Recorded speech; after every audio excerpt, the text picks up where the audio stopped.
J'ai entendu votre interview récemment à la radio et je dois dire que j'ai été assez choqué.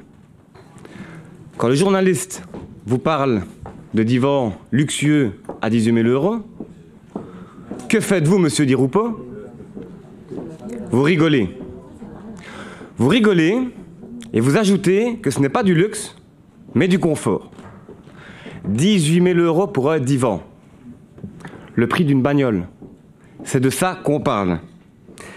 Alors, je me pose sincèrement la question, dans quelle Wallonie vivez-vous, monsieur Di Rupo? Dans quelle Wallonie vivez-vous? Parce que dans la vraie vie, des gens qui reçoivent des factures d'énergie de 4 000 €, pour eux, c'est les tracas, c'est les ennuis, parfois même les huissiers. Pour vous, 4 000 €, c'est une chaise confortable. Voilà la déconnexion de votre gouvernement. Alors, pendant que la classe politique se paye des canapés à 18 000 € et des chaises à 4 000 € et trouve ça tout à fait normal, les travailleurs et leurs familles souffrent. Les travailleurs et leurs familles souffrent. Pour eux, il n'y a pas de confort. Il n'y a pas de confort et la crise du pouvoir d'achat, en fait, ils la prennent de plein fouet. Alors, j'ai entendu des belles paroles, des belles annonces du gouvernement aujourd'hui, mais qu'a fait ce gouvernement en réalité? Qu'avez-vous fait pendant que les familles sont enfoncées dans la crise?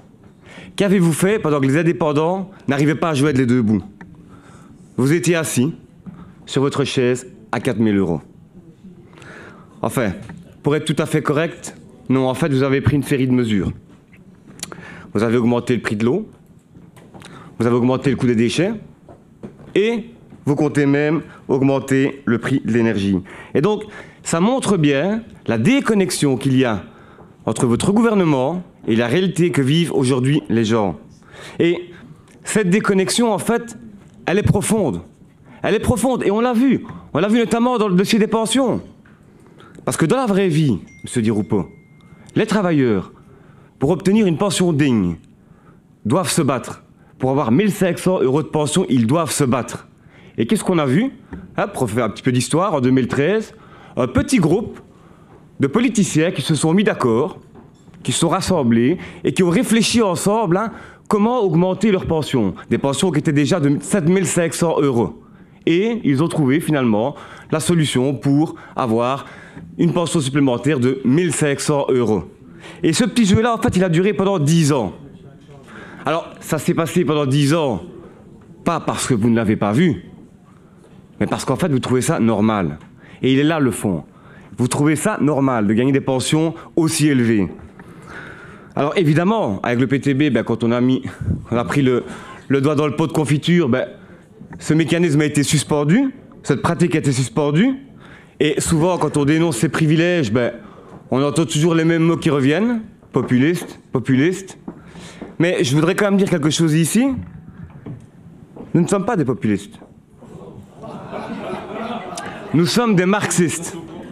Nous sommes des marxistes. Et notre analyse fait le lien justement entre tous ces privilèges et les mesures et les décisions que vous prenez avec votre gouvernement. Il y a un lien évident entre ces privilèges et les décisions que prend ce gouvernement. Parce que c'est évident que quand on vit avec 11 000 € par mois comme ministre, ou 7 000 comme député, évidemment qu'on n'est pas pressé de prendre des mesures pour les factures d'électricité des citoyens.